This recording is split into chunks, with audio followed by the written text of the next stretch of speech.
right, welcome back. I'm Gary Parr. And I'm Vanna Pfeiffer. You're listening to the midweek version of Fiber Talk, that twice-weekly podcast for ground claw stabbers. Yeah. I think that's a t-shirt, don't you? I do. I think we ought to get them made. Ground claw stabber. Yep. Sounds good. That'll stop people on the street, won't it? Don't you think? I think it would. Yeah. Maybe get us banned from places, too. Yeah. Maybe a needle with a little drip of blood coming off the end. Yeah, I think. Okay. All right, so big event this week. This show is sponsored. Yeah, and it is. Now I know immediately, Vanna, you thought Hostess Twinkies. I know you went right there. Right. Yeah, but no. Nope. Sponsored this week by Sassy Jacks. Kim Young, Sassy Jacks. SassyJacksStitchery.com. So that's fantastic. Thanks, Kim.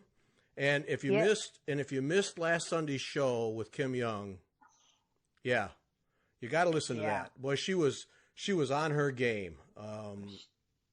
Yeah. Absolutely. A fabulous show.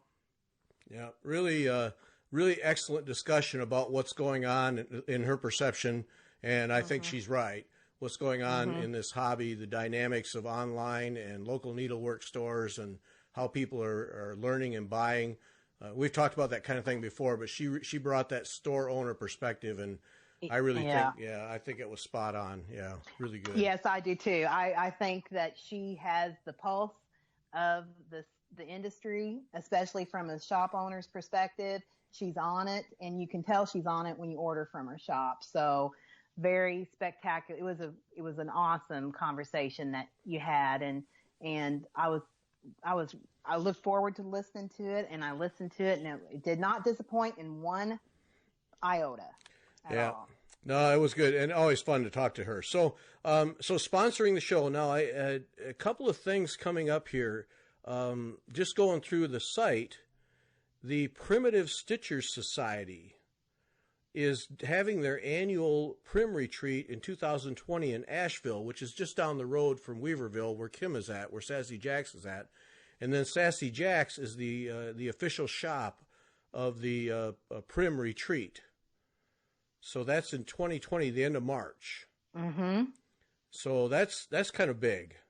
Yeah, it is. And so Weaverville and Asheville, that whole area, it's just so beautiful there. Oh, man, I'd never been to the Smoky Mountains till we went last year.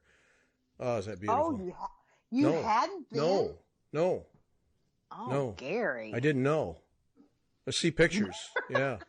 It's beautiful. It's absolutely beautiful. The Smoky Mountains. I agree. Yeah, absolutely beautiful. Asheville and Weaver. I've never been to Weaverville, but I have been to Asheville, and it is gorgeous. A gorgeous area. So people need to get down there and see Kim. Yeah, well, it's the kind of thing where if you're driving in that general direction, just turn left, turn left and go. Yep. So Kim has the new Queen of the May, the new Hands Across the Sea sampler Queen of the May, Lucy Navier. I want to say it that way. So she has that, just introduced by the Hands Across the Sea samplers, Nicola Parkman, and she still has some Sarah Brazier charts. Oh, she does. She does. I asked her personally, and she does have some. So, if people want to get on that, she still has some charts left. Yeah. And help throw down Gary. Do a throwdown with Gary. Is that what it's going to be? Uh-huh. Yeah. I won't ask about your borders. No, we're just going to let that slide, Vanna. Just going to let the borders slide. Mm-hmm. Yeah. But another thing she has, and I wanted to ask you about this, is a lot of people have been talking about this sulky pearl thread. Have you actually held any of it? No, I haven't. Well, thanks for nothing. Great. But I've watched, that's been Kathy Haberman from Hands On Designs. That's kind of her. She has that Scary Apothecary that you really like, and those are all done in that. She's worked with Sulky to get a special, color collection for that that Scary Apothecary, but I don't have the Scary Apothecary, and so I have not personally used it. But they say that it is really fantastic coverage, and it's just you just use one strand. Right. It says one strand is equal to 2 DMC strands. Yeah. Which appeals to me because then you can stitch on lower count linens without having to deal with 2 strands. That's right. Yeah. And I guess quite an array of colors. Well, Kim has the whole thing, so when I get down there at the end of the month, then I'm going to be glomming onto some of that just to see what it's like. But glomming on. Yeah. I think that's a Michigan thing. Yeah, I can't help it. Yeah. So. Yeah, well, I'll be anxious to hear what your take on it is then. Yeah, I'm most curious because somebody wrote to me. See, and I do this. I should write down the names when people write to me, then I can give them credit. But somebody wrote to me. I think it was based on our last conversation about using 2 strands and how I don't like to do that. And she said to try the Sulky Pearl. She really liked it. So I think it's worth looking into. And I guess there's quite an array of colors, so it's not like you're limited. So anyway, Kim has that full line there. And then also, I don't know if you saw it, the new Lindy Stitches design, Star Bright. I did see it. Yeah, Kim has that. So Stephanie Webb's new Lindy Stitches thing. So yeah, I like her designs. She has a nice touch. Yes, she does. She certainly does. And Kim has everything. I think that it was important from the Sunday conversation that you all had that she said that, we're not just a sampler cross-stitch shop, that I'm a full-service cross-stitch shop, and I have everything that you can, ever want in the industry offered in my shop. Right. So I think that's important to note that she has it all. Yep, including needlepoint stuff, because when we talked last Sunday in the show about, was it Lynn? Yeah. Yeah, it was. She has needlepoint stuff, and I did not note that when I was there the last time, so I'll be checking on that this time. But yeah, it's great. Charted needlepoint canvas because it's a great shop. Really is a great shop. And then I'll be down there at the end of the month for the Nicola Parkman Hands Across the Sea sampler Clath Bethia. It's Thursday, Friday, then Saturday, Sunday, then Monday, Tuesday. And what Kim said, Monday, Tuesday of all things was full, but there's still room in the Thursday, Friday, and Saturday, Sunday. So I'll be there for the Thursday, Friday one. And because that sampler, that Bethia, that's my kind of sampler right there. And I tell you what got me excited. Well, I was excited anyway because I like going down there, but also this sampler. But Nicola just put up a video, and I'll have a link on the page for this show. Nicola put up a video she did. It's basically instructions to the students of the class, what to bring and what we're going to do. And basically the class is going to be all on doodle cloth. Now, when I went down there last year for the class she did, I didn't participate in the class. I sat in the back and watched her and then was stitching on Sarah Brazier and then did videos and other things. But after watching this video of what she's going to do in the class, you're not actually going to work on the sampler. You're going to work on a doodle cloth, learning the various stitches. I'm all in on the class. I'm gonna take my stuff down there because she lists everything you should take, and then I'm going to stitch right along with the class. And because she's doing a lot of stitches that are not your normal cross stitch reproduction sampler stitches that are in this Bethia, which is a reversible sampler. And I'm all in now. She sold me on sitting right there in the class all day and doing that. And then I'll do a video of the what we learned and talk about that so others can experience it a little bit. But that's I completely changed my plans for being down there. It's exciting. Yeah, it was. It made me want to go too. Because it really did look. It's a fabulous sampler, and looking at knowing that it's reversible, and so should we say what reversible means? Do you think that people know that reversible means? Because I didn't know this.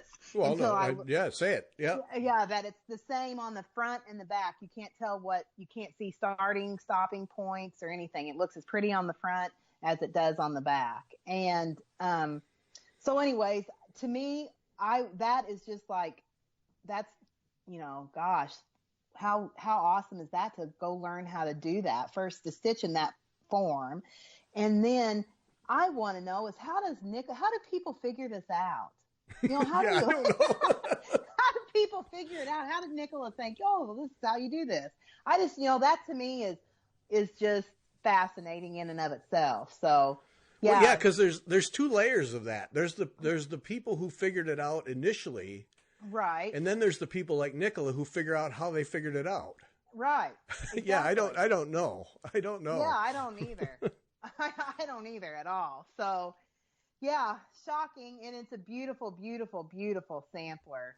And I enjoyed listening to how Kim is having it framed so you can see the front and the back. I enjoyed listening to that in the Sunday Talk. That Sunday Talk, I'm just telling you, was just a wonderful plethora of good topics. The hour went by fast because when you said, okay, Kim, well, that's it, we got to wrap it up, I was like, what? It's already been an hour?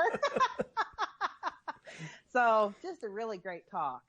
Yeah, well, and that was that happens from time to time where I really sat there going, all right, we're at an hour plus. Mm-hmm. We could keep going for another half hour, but now we better end it. Yeah. Yeah. So we had to, because we could have easily kept going. But yeah, I'm really curious to see how that's, because she's having Bethia framed. If you listen to the show, she talks a little bit about how she does it, having it framed so you can see both sides. Mm-hmm. And when I did the video with Nicola last year of Bethia, it was the original, and I'll put a link for that too, where she took us through the whole thing. The original is spectacular, and so I really can't wait to see this thing framed to see what they do. But yeah, it's just one of those one of a kind samplers that is it's just beautiful. Yeah, and how do you? That's why I really locked in on Nicola's video to doing the stuff in the class, because I want to learn how that goes. How do you do that? Yeah, exactly. And that's why I ran, like I told you, Gary, I ran upstairs and got my credit card because I was going to go, and then I have a conflict. But yeah, I want to know that. I would love to know that too. Next year, buddy, if Kim has another one next year, I'm definitely if Kim down has for another it. one. If Kim, it's when. Kim, I hope you have another one. It's when. It's not if. It's when. Yeah, I'm definitely would want to go, because that would just be, you have got me like turned on to all these samplers, that I really, I looked at them and thought they were beautiful. Yeah.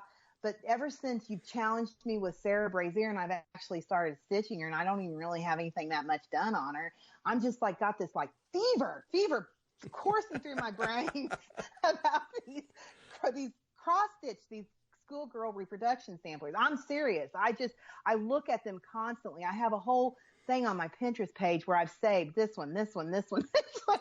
And then when I look at the count, I think, oh my goodness, there's no way in my lifetime I would ever get, I'm hoping that I can finish Sarah Brazier one day. And I mean, just beautiful, beautiful samplers. And this Bethia is no exception at all. And it would be a real treat to be able to sit and listen to Nicola and do your doodle cloth. And I'm envious, Gary. I'm envious that you're going to be down there. Well, if we had a Gulf Stream that we could fly you around, then we could get you there, because it'd be a blast having you there too. Yeah. Yeah, that's what we need, is a Gulf Stream. Somebody got a spare Gulf Stream sitting around collecting dust? Vanna needs a ride. Or at least a chauffeur. Somebody like you drive and I can sit in the back and sleep. But anyways, yeah. Yeah, I'm coming by your house, Vanna, on the way down. So, yeah.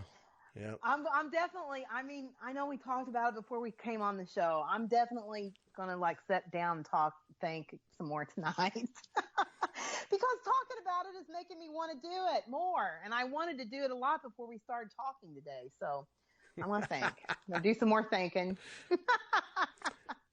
As I told someone in a post, I have a double PhD in enabling.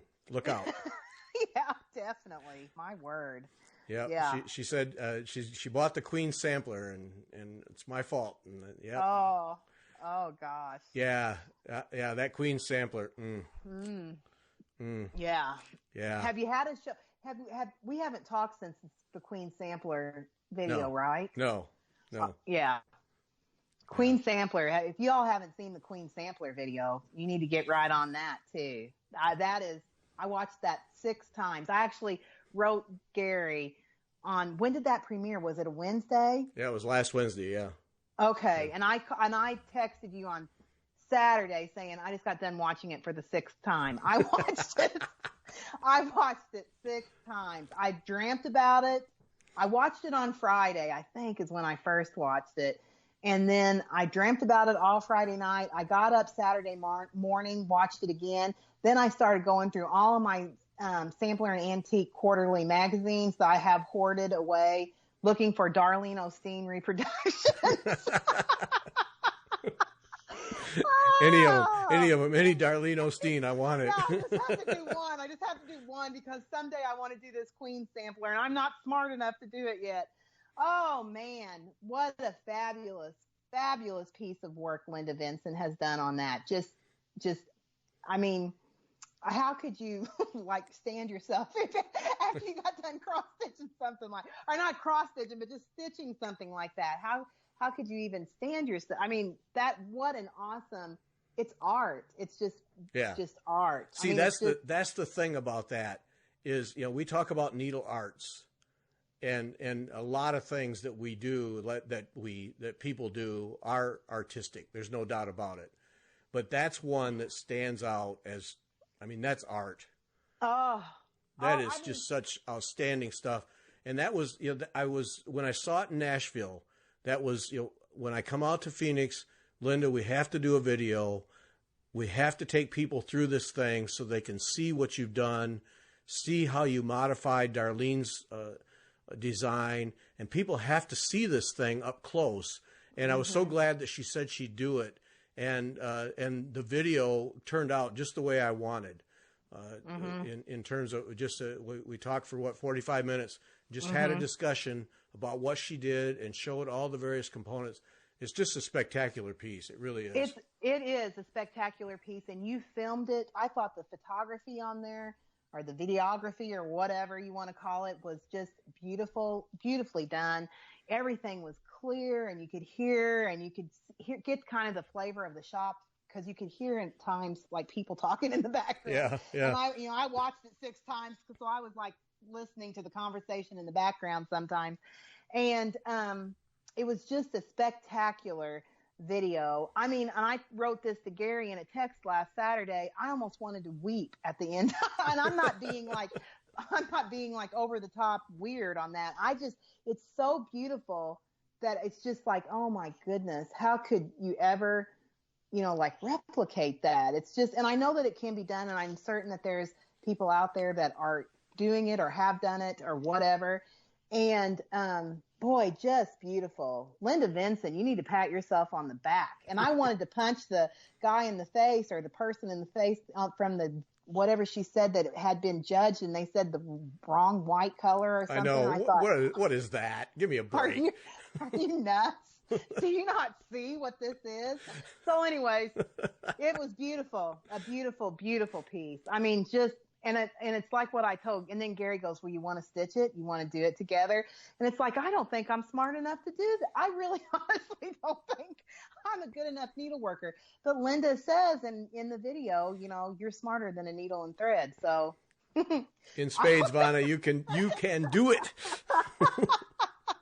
It is just a fabulous, and then her king, just the sneak peek that she gave of her king sampler. That just made me think I have to do the Queen.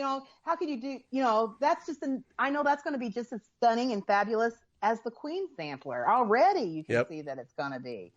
So, yeah, I know wow. that I sat there. Wait, you just created this thing and now you're going to do it again? Yeah. Yeah. Oh, and the pair of them is going to be spectacular. Just no doubt. Oh. Yep. Oh yeah. It's going to just be I mean, yeah, how could you stand yourself after you have both of them hanging on your wall? I mean, really, it's just, I mean, yeah, I mean, it's just, I don't have words for it. I mean, it touched me that much. And, you know, there's not very many things in life that touch me that deeply. And that certainly did. And I don't necessarily know that I can explain it other than just, that's what my art is. That's what my hobby is. And that is just perfection, what she's created. It's just beautiful. And, it's just like without words, it's just awe-inspiring to me. So yeah, that's a good one. Oh, and I need to thank Jean Lee at the Attic, because let's see, I was there with Linda for, that was like an hour and a half. And then after that, I sat down, and Jean and I, we did a little tour of the Queen of the May, the, Navier. What is wrong? Lucy Navier or Navier? I think it's Navier. We did a little 10-minute tour of that, Jean and I, and then we sat down, and I have to do some editing on the video, but there's better part of an hour of Jean and me talking about her favorite samplers, ones she's working on right now, ones she's done, and new ones. And so I've got another video. Jean and I, just talking about samplers and putting up different ones that she likes and ones that she's started, so on and so forth. So I'm looking forward to getting that posted for people too, because just to talk with Jean was a real treat. So yeah, that'll be awesome. I can't wait for that one too. Yep. So that was it was a fun afternoon at the Attic. Certainly was. I tell you what, rolling out the carpet for old Gary Park. Yeah. Oh yeah, they that's right on the Queen sampler. I had noted Catherine Marshall wrote that she was another one gonna not buy any more because she has so many, and she broke her rule to buy the Queen sampler. So yeah. That happens to the best of us. I think she was the one that I said, you never had a chance. I have a double PhD in enabling. Yeah, I think that was her. Yeah. Boy, you sure do. I thought I was pretty good at enabling, but boy, you have sure enabled me lately. Buckle up, Vanna. Buckle up. That's right. Yep. Buckle up. It's a new league. It is, I tell you. And I thought I was I have stitched a couple of reproduction samplers, and I thought, stitch them one, you've got them all, right? No, that is not true, Vanna. That's silly. That was silly talk. So anyways, my new love, reproduction samplers. It's addicting. It's addicting. It really is. It is. Yeah. So Jesus got finished. He did. He did get finished. And I have to say, I can see why you did it 3 times. Mm-hmm. Because the final result, wow, that's really impressive. Thanks. It's beautiful. I mean, if I do say so myself, he is beautiful. Yeah. And I ordered the frame. I finished it, and like 10 minutes later, I was down ordering the frame. And so it's on its way, and I hope to have it framed and hanging in my bedroom. And he is that has been a journey piece for me. It's taught me things. And, people say, well, what has it taught you? Well, it's taught me that I can persevere. I can stand firm, and I can persevere, and I can get stuff done. Say I'm going to do something and follow through with it, because I always follow through with everybody else. But when it comes down to Vanna's following through for something on Vanna, that necessarily does not happen all the time. I do not all the time follow through for myself. And I followed through for myself because I wanted to do this sampler just for me. I'm not doing it because I had this special place in my house or anything like that. I just wanted to do it for me. And I did it, and I'm so proud of myself. And I got it done before Ascension Day, which I was thinking, my goodness, it's going to be 80 days that I do this. It's going to take me 80 days. And I got it done before Ascension Day, just 2 weeks after Easter, a week after Orthodox Easter. So I'm proud. I'm really proud of myself. And he turned out beautiful. And I'm proud also to say, and I think I wrote this to you in one of our conversations, that there is not one color or stitch on that piece that is not right. if it was that I know of. There might well be errors that I don't know of, but I'm pretty certain that every color placed, every stitch placed, is correct. And because if I found there was a mistake, I ripped it out. And I didn't necessarily share this on my Facebook or my Instagram, but when I got done with his, from his eyes down and started going up on his forehead, I had his forehead stitched all the way across, and I found a problem, and it was colors, and I didn't know exactly where it started, and it was just, I'm going to rip it all out. So I ripped out about 5 lines above his eyes and did them over. So there you go. Well, I'm going to get it again. Yeah, but I persevered. Yeah, and then you've got, was it Mary, the other one? I didn't. After I said I was going to buy that one, I didn't buy it. Oh, okay. Excellent. I didn't buy it, so I don't have anything. I do have, and it's probably a good thing since we got started on Sarah Brazier and all this stuff. But I did start. I told you that I was going to start. I think I said on one of these podcasts that I was going to start a Savior's Praise on Easter Sunday, and right. I did.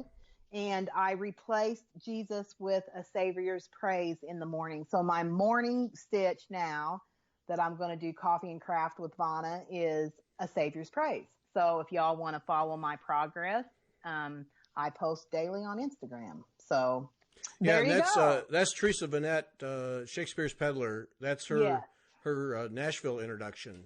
Yes. And that's original, right? Yeah. That's an original piece. Yeah, she came right out. That all came out right out of her head. And it is.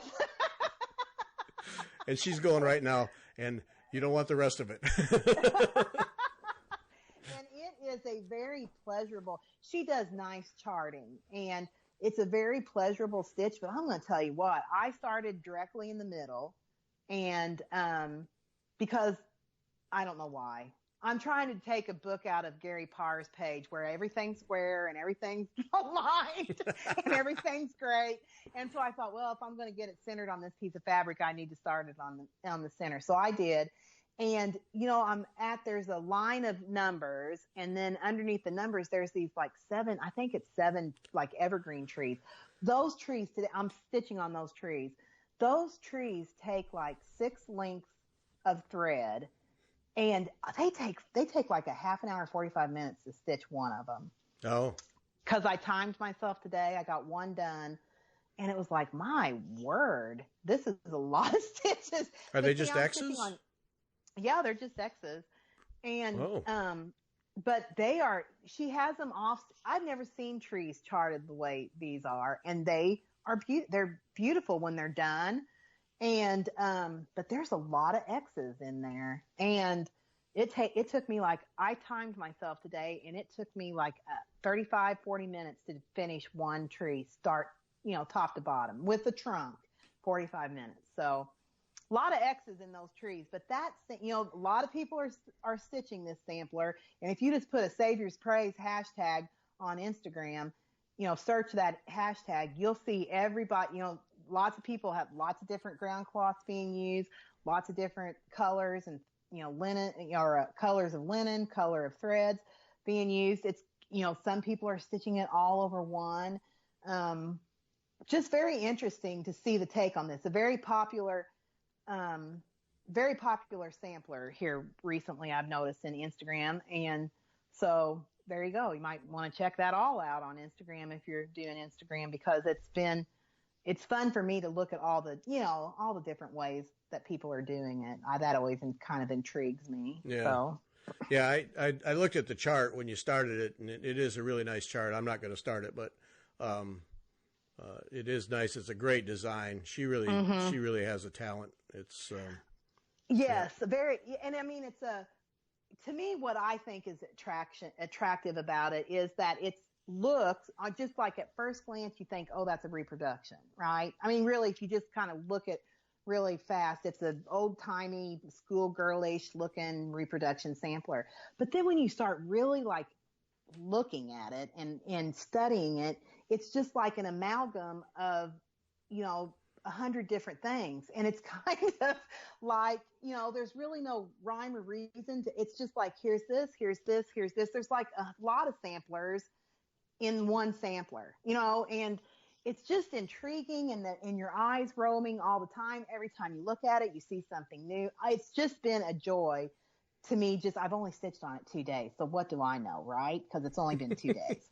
But so far, it's just been really, really fun for me to stitch. And it's a nice change from gray, white. Yeah. Yeah. Yeah. After a while, that can get old. Yeah. Yeah. So anyways, it's been fun. Okay. So what are the specs? Linen, DMC? What are you doing? Oh, I'm doing it. My linen is 40 count. Ooh, love those high counts, Vanna. Go, Vanna. Yeah. I'm telling you, Gary, you've got me all turned on to this schoolgirl stuff.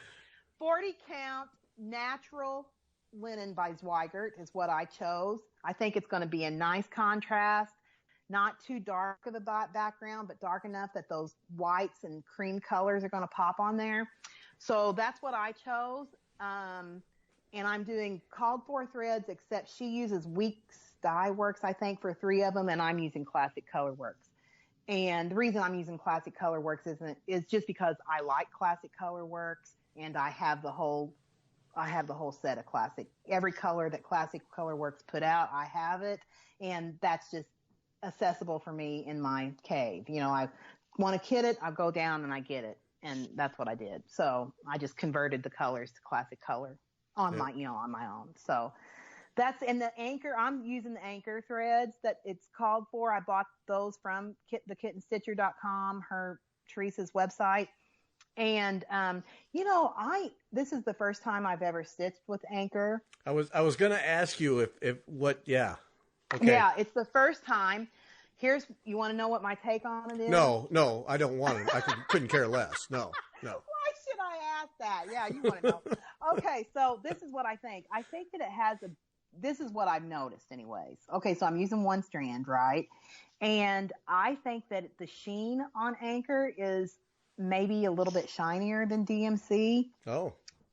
But I think that I have noticed that it kind of has a tendency to be a little knotty. It knots a little bit more than what I think DMC has a tendency to knot. Maybe that's just me right now. I don't know. But I was having problems this morning with my Anchor 845 or 846, whatever I was stitching the evergreen tree for. It seemed like it was a little knot, had a tendency to knot. But nothing that's a deal breaker. Right. I've noticed that sometimes DMC, you'll get skeins that seem to be more knotty, have a tendency to knot more than other skeins. So it just might be, me too today. I might just be. No, I can't imagine. I can't imagine that. No, you can't. Yeah, no, can't be you. Mm-mm. No, I wouldn't think so. No. So, anyways, I don't know. That's what it is so far. That's what it is so far. It seems to be good. So, I love it. I love it. I really love it. That's a great design. It really is. Yep. It really is. Yeah. Yay, Teresa. Yeah, good. Yeah, that was a knockout of the old ballpark for her, I'm thinking. Well played. Yes. I have to put in a little plug. When I was out in Phoenix, I did, bike ride. I took my bike riding out there. What a treat. But I won't bore people with that because, whatever. I did an organized bike ride on a Saturday. And when I got done with the ride, there was a little pop-up tent thing that a young lady, she couldn't have been 8th grade, 9th grade, Ellie's age type thing. Mm-hmm. And she was there with her mother, Faye, and her mother, Arlene. And their business is Frozen Phoenix Art. And she takes gear cogs and other parts of bikes, and then they fill them with a resin that has swirls and colors and things in it. And this young lady welds the metal. Her mother's does kind of the art design, and I think she's an artist too. And then they have this other person who's part of their business, MJ, who is a illustrator and finisher. But this young lady, Faye, does all the welding. And so she's developed, I mean, she's learned how to weld. And these pieces are beautiful. I bought one just because. But you might, I'll put a link. It's frozenphoenixart.com. And it's beautiful stuff. You know, the bike part aside, it's just beautiful stuff. I really liked looking at it. And a nice young lady. And then I was talking to her about welding because, you know, that's a skill. That's a skill. If you can weld, when you get out of school, there'll be 15 people lined up to give you a job to do welding. Because there are not nearly enough welders in this world to do the work that needs to be done. And she said she was actually seriously looking at it as a career, to be a welder. And, wow. You know, it's just this nice young lady, and you think of her working in a factory welding. But hey, I guarantee you that when if she has the talent she appears to have, she'll have no trouble getting a job right out of the gate. And so check it out. I mean, if you're interested in that kind of art, kind of homemade, creative, original art, frozenphoenixart.com. I just wanted to mention her because she's just a really nice young lady, and her mother was really great, and I really enjoyed her artwork, and it's worth checking out if you want to support somebody who's kind of getting started and doing her thing. It's these young people and their creativity. You have one of them. Yeah, I do. Yeah, it's fun to see them actually do something with it. And, yeah. Are you going to put a picture up of what you bought? Sure. Because everybody wants to know, Gary. Do? Everybody wants to know everything that you. Everybody does. Everybody will tell you that they want to know. Everybody. Yeah. Okay. Everybody wants to know. Of course they do. And that makes me happy to know about the welding thing. Jake's taking a welding class this summer. Yep. Oh no, that people who can do welding. Oh man. Yeah, that's was it? I think almost 2 years ago now. I was down in the south at a place that manufactures these movable asphalt plants. So like you have a big road project, and then they'll in the field they'll set up an asphalt plant. Yeah. And this is an operation that makes those. And the big tanks, massive tanks to hold all the oil and whatever, and those all have to be welded. And when we were touring the plant, when we got done, I was talking to the guy, and I said, your welders all look like they're about retirement age. And he said, yeah, they all are. And I said, what are you going to do? He says, we don't know. Wow. He says, we have programs to anybody in the company who wants to learn to weld. We'll put them through the program at our expense and get them, because you got to learn how, and then I'm sure there's an apprentice thing. And he says, we'll put them through the program if they want it. But he said, it's not a situation where we can go hire welders from other shops in town. He says, there are other shops in town who use welders too. He says, we can't do that because they don't have them either. Oh. And he says, and to recruit outside of the area, he says, nobody has welders. Wow. And he says, he says it's a real problem. And now 2 years after that, I'm sure it really is a problem because you could clearly tell they had a bunch of people who are ready to retire. And of course, they're union, they have pension benefits. Right. Once they're 65, goodbye. Yeah. And it was a real problem. And so anytime I see these young kids who are looking at these kinds of skills, rather than going to a 4-year college and getting a degree in Russian literature, I always encourage them, look into this seriously because there's a tremendous need. And the way the economy is going these days, there's even more of a need for these kind of skills. And the people don't exist. They simply don't exist. And we went through a whole period in school where the goal for everyone was to get your high school degree and then go to college and get a 4-year degree. And I'll tell you, if I was teaching today, I'd haul a whole bunch of kids aside and say, look, skip that 4-year degree.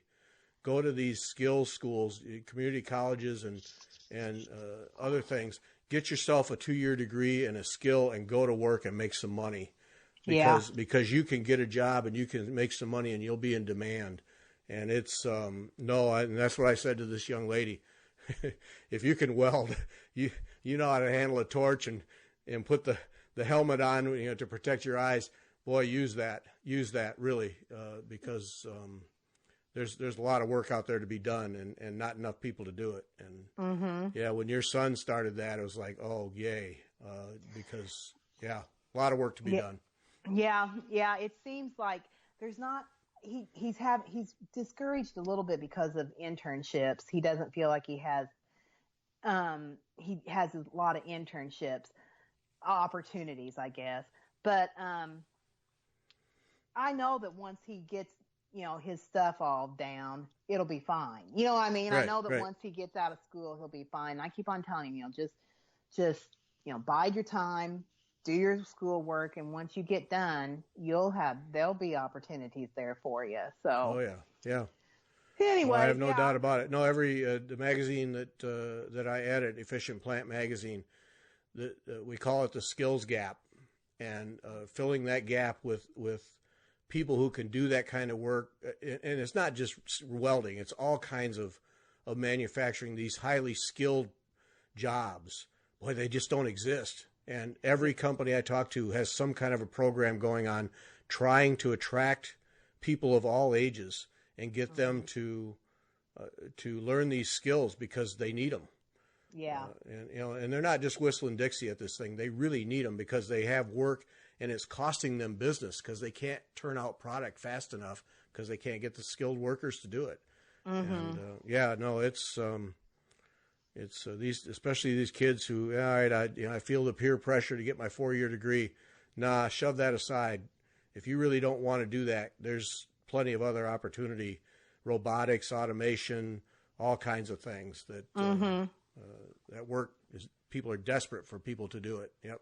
They'll train you. They'll keep you trained. All of it. I mean, they'll send you to training classes to keep your skills up. All of it. Yeah. Has nothing to do with stitching, but I mean, it really is. It really is important and really needed in this country. It's amazing. So, yeah. Stitch Mania. Do you do this? You don't do the Stitch Mania thing. No, I do Stitch Hysteria. Of course you do. You have to go to a new level. Okay. Okay. Well, I don't do it, but I will tell you that I said that I do Stitch Hysteria because you watch all these planning videos and all these plans and this and that, and I'm doing this and I'm doing that, and you see all this, and then it's like, oh gosh, I have that. Oh gosh, I need that. Oh golly, I need to start that. So that's kind of but really to me, this year, my Stitch Hysteria is just me going through all these reproduction schoolgirl samplers that I have gathered over the years. You're welcome. Yes, exactly. And that's what I've been getting all into, is starting all these. And then I will say, last night I was stitching and I was thinking, oh my goodness, I've got all this stuff started and they're like all huge. How am I ever going to get this done with my track record on big projects? But I'm going to work on them, and, a little bit at a time. That's what, working on Jesus taught me, is that, just a little bit at a time, half an hour, 15 minutes, that all adds up over time. And in a relatively short amount of time, you can see a huge bunch done, a huge bit of it done. So, right.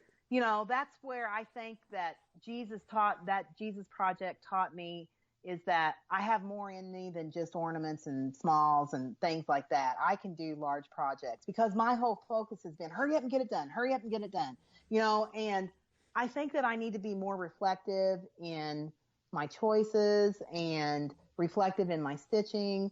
And that's what the last 40 days has taught me for certain, is that my just steady progress does end up in a finish, and it will all work out okay. So yeah, but I would defend you though in all of the small things that you do, and you've done like 4 truckloads full of them. But yeah, I have. But I would defend you in that you see the finishing opportunity at the end. Yeah, that's true. And so the small ones are a path to get to the finishing quicker.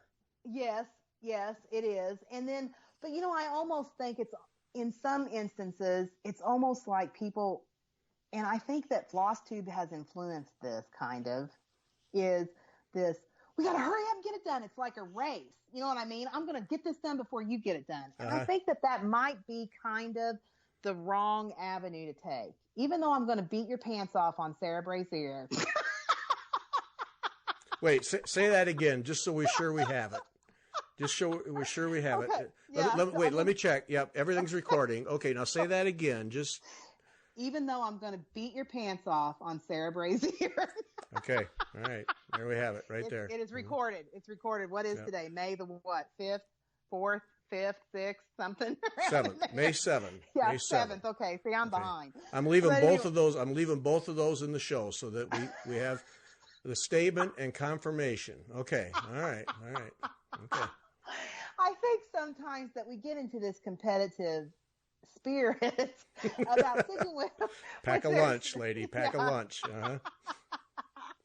Which isn't a bad thing necessarily, but I think that, you know, there's joy in the journey, right? That's kind of what I've been teaching myself through my morning stitching, is that there's joy in the journey. And I think that I'm in a place in my life, which I say this now and then watch it all fall to, you know, heck and whatever tomorrow. But I feel like I'm really in a good place with my stitching. And not that I don't mean like that I know everything or anything like that. It's just that I am enjoying my stitching more than I think I ever have. And that's something to say, because I've stitched since I was 15 years old, and I'm going to be 49 on July 5th. So I've stitched a large portion of my life, and I think that I am enjoying it more today than what I enjoyed it in 1985 when I started it. So that's saying something.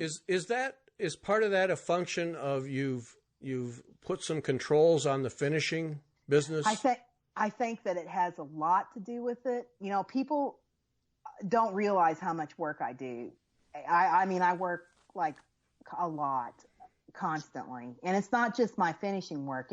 I work for the church. You know, I volunteer heavily at our church. I, you know, run my kid. I only have one that I run around now, but I run her around. You know, she's heavily involved in a lot of stuff, and I have people calling on me, you know, just in a, hey, can you help me? I need help, because everybody knows that I'll help. And I guess that's good. That's good to be known that way, right? That don't just call Vonna, she'll help you. You know, it's good, but you know, it's just, I work a lot, and in a lot to my own detriment, you know, and it's not really I'm not getting paid to do most of the stuff that I'm doing. And there's just sometimes that I think that I have to pull back a little bit, and the finishing was one of them. I mean, I'll be honest with you. I am kind of burned out on finishing. I was definitely by the end of the year. Now I'm pacing myself enough to where I feel like almost excited to go down and get started, you know, in the morning. Right. So, but yes, I think that I do believe that me pulling back a little bit on some of the things that I'm involved in has helped me find my joy in the journey again, because I was not finding joy in the journey. And I think that's where quilting came into, you know what I mean? Like last year when I started up quilting, I thought, okay, well, I can do this. You know, this is, you know, was like new joy for me. And I like quilting. I don't love it though. You know what I mean? And I love stitching, and I've always loved stitching. And me pulling back just what little I've pulled and making sure I take time in the morning for myself. I might not get it in the evening, but I make sure I take time in the morning. That has been huge, huge for me.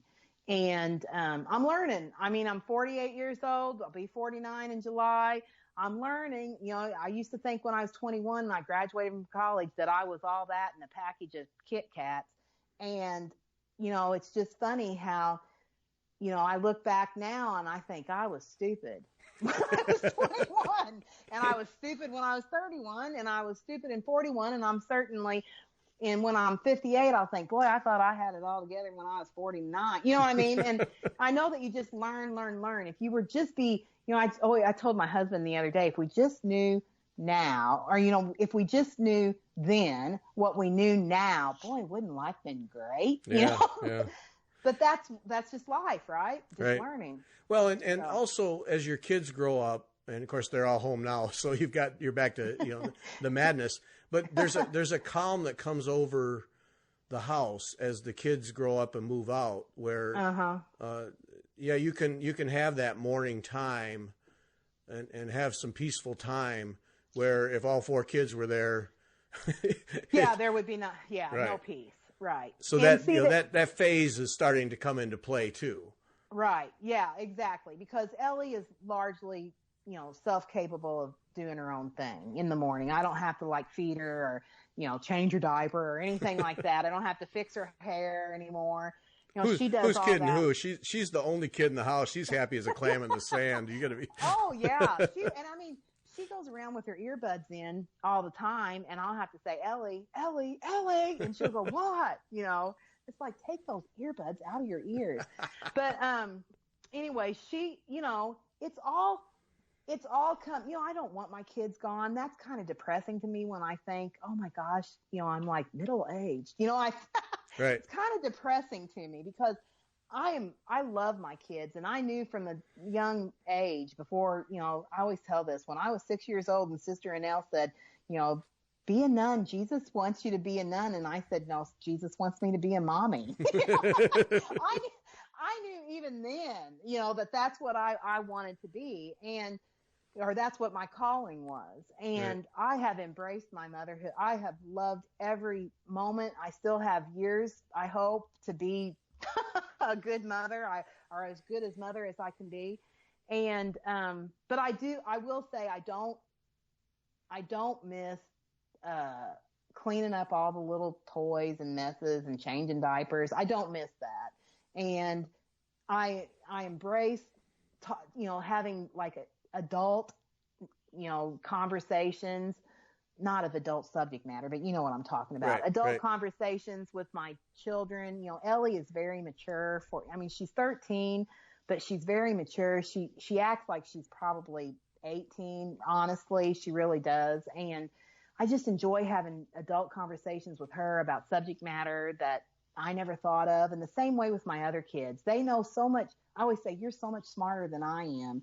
And my husband always goes, they are not. And I go, they are. They think, I'm just so proud of them that we've nurtured them enough to, to explore all the different things, all the different subject matters that they have, explored, and that they can talk intelligently about. And it's just that's my greatest work. That is my queen sampler, or is my children.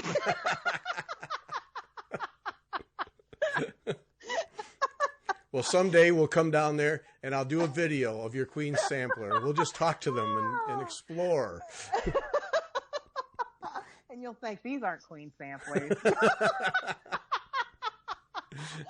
Oh, shoot. But anyways, I just hey, I'll get your boys to talk. There. Yeah. Oh, I don't know. I don't know if they would talk. Those two. I don't know those two boys. Enigmas, those two.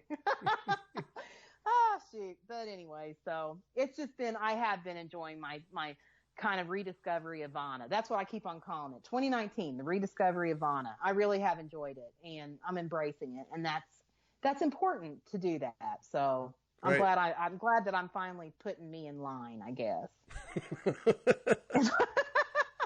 Okay, that's what's happening down there. Okay. Yeah, yeah. All right, noting that in the ledger, I am. Mm-hmm. Yeah. Okay. All right, we have reached a spot where I have all these samplers, because we were going to talk about what makes us tick with samplers. Yeah. But we're not going to have enough time, so we're going to save that. Okay. We're going to have to save that. Oh, that's good, because I think that's going to be like a whole show. I think we can talk a whole show about what makes us tick with samplers. Yep. So we got to save that for that. And then, I want to, we can talk about this. I was interested in your thoughts, because I sent you an article from Bicycling Magazine. Oh, yeah. Which it's interesting to see Bicycling Magazine, because that's been around forever. and I don't read it regularly, but how they're evolving into more of a fitness magazine than they are just, here's a pretty bike, you ought to buy it. But it was about standing. It was this article about how much we sit. And how, I mean, we're just awful. We just sit an awful lot. Yeah, we do. I mean, we really do. You know, just count up the hours you're on your butt all day long, and yeah, it's pretty sad. Yeah. And so they were talking about how we need to stand more, and of course, then ride bikes and so on and so forth. But you know, whatever.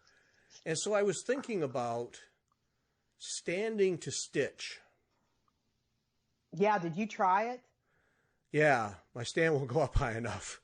Mine won't either. And so, okay, so I guess we need to say, I talked about the case creation, 2 or 3 talks ago, and I did buy, Gary talked me into buying a case creation stand. You're welcome. So I bought one. I have it. I've had it for about 2 weeks now. And if you can't, I can't get mine tall enough to do it either. But I don't think it would be good. I don't think that it would be steady enough to get it to, I don't think, is there any stand that would be steady enough to get, if you were just standing with a stand? But, okay, so now here's the other but that I was going to do. I took one of my tabletop stands, or my lap stands, because, you know, I have an arsenal of stands, and I have a table that I have on risers as a work table down in my cave. Okay. So it comes up to about mid belly, probably. It's above my waist, below my chest, you know, in between my chest and my waist. That's how tall the table is. I put my stand on there, my tabletop Needlework System 4 stand, and you can do it like that. If you have a table that's tall enough, you can stand. So like a standing desk, you know, like they have. Yeah. Keith says they have those at his work that you can ask for a standing desk or a sitting desk. And so that's kind of what this table is, because it's on bed risers that you would get like for a dorm bed. And it's just a plastic table that I have like my cutting stuff on. And I put it on there, and I stood for like 45 minutes and stitched the other day just to try it, because I read that article you sent me. Yeah, because see, I tried it, and the only way I was going to be able to get stands high enough was to put bricks or something underneath it. Right. So what was that? What was that like then? It was fine. I mean, it's just, you know, it's kind of like anything else. It was a little awkward with you know how when you're sitting and you have like arm rests or something like that. So your arms don't have any rest to rest on. So there was a little bit, in my opinion, arm and wrist fatigue with it. Yeah. Because you're not resting your arms, and you have to, you know, like I was stitching 2-handed. So, I don't have any place to rest my arms. So your arms got tired. But if there was some way that you could work it out where it would be just the exact, you know, fit to your body, it very well might be an okay way to stitch if you wanted to, you know, like stand. Right. But why would you want to stand? I don't know. I mean, you know, I don't know if that would, I may just walk around the block an extra time rather than standing while I stitch. But I mean, it was doable in the fashion that I told you, with something sitting on a table, but I tried both the Needlework System 4 floor stand that I have, tried to see if I could get that rigged to be high enough. I could not. And, then I tried it with the case creation stand. I even tried like on mine, on the arm. I don't know. I think mine's kind of a newer design than some of them. So I have 2 metal plates that have a screw thing, and you can move it up to be like 90 degrees. And so then, you know how the head of the case creation, the ball thing, that's infinite how many ways you can get that aligned. And then that was kind of like, when I did that, it did work, but it was awkward and a little unstable. So it never really worked good on the case creation stand. But it did work with a tabletop or lap stand on top of a riser table. It did work like that, but I felt like I got fatigued. Yeah, well, you're going to do that for a while anyway. Yeah. I tried, Yeah, at offices now, I've been in more than one where they have these desks that rise, on a little motor and can put them up or down or whatever, and so you can stand. And I've talked to people about that, and they say that they don't do it all the time. They don't stand all the time, but that because there are just some functions where they have to sit down. Mm-hmm. And I tried standing for my work. Actually, got one of those a thing that could jack up and down, sit on top of a desk, and hold a laptop. And for a lot of functions, it worked. But then I found myself, if I had to type much, I had to sit down. Yeah. And so I just bagged it because it was a makeshift thing anyway. But if I had a table that I could just hit a button and move it up to standing height, right. I think I would be more inclined to do it. And I did get tired. Mm-hmm. But then I thought, well, that's just getting used to a new thing. Yeah. If you new muscle memory or right, whatever. Right. Yeah, I think that Keith says that's what kind of desk they have. They have a desk that you can. The newer ones are either it has like a where it moves up or where it moves down. You know what I mean? So you can stand. That's the exact sound it makes. I don't know. Oh. Maybe I need to record it and see if that so that when somebody presses the button, they have that. Yeah, I'd be curious if you're making the exact sound.